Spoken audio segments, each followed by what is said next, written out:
ازيكم عاملين ايه؟ النهارده هنبدأ فيديو جديد، والفيديو هيكون عن الباترفلاي، من اصعب الحركات السلالوم، وشكلها جامد جدا حرفيا.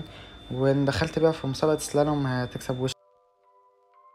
وبس كملوا الفيديو للاخر وباذن الله تستفادوا. الحركة سهلة، بس اهم حاجة تكونوا في البداية تعرفوا تعملوا الايجل عملت ليها توتوريال فوق في الاي، هتلاقوني حطيتها هنا في الفيديو يا اما تحت في الكومنت.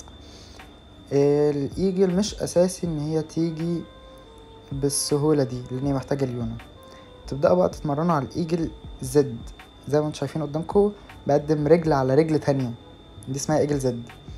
هي هتبان صعبة جدا في الاول، بس هي بتيجي بالتمرين والتكرار اكيد. وخليك ساند وتمشي نفسك وانت ساند، زي ما انتم شايفين اهو بمسك واقلب رجلي وابدا احاول اطلع رجل واحده كاني بعمل نص باترفلاي، واطلع كعبي لقدام. كل ما ترجع لورا افضل اطلع كعبي لقدام، فبالظبط اتعود بقى على الناحيه دي، بعدين اقوم قالب للناحيه التانية نفس الطريقه، نص باترفلاي واطلع كعبي لقدام اهم حاجه. وابدا امشي حالي، او حد ممكن يكون بيساندني وانا بمشي بس، واعمل نص باترفلاي يمين وشمال. بعدها تجرب تعمل الناحيتين مع بعض وانت ساند وتمشي نفسك برضو، هتلاقيها بتحود في الاول كتير كتير جدا، بس الحركة محتاجة استمرارية وتكرار.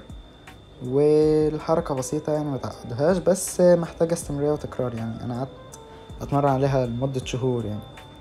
فبس متنسوش تعملوا لايك وشير وسبسكرايب، واتمنى تتبسطوا فيديوهات تعليم السكيت الجديدة. وما تنسوش تشوفوا باقي البلاي ليست بتاعة الايجل والايجر وباقي التريكس اللي هنزلها باذن الله.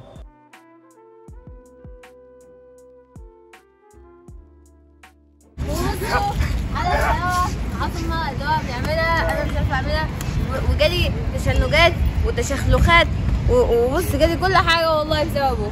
يعني هو مهكر حياته، مهكر رجله وحاطط مكانها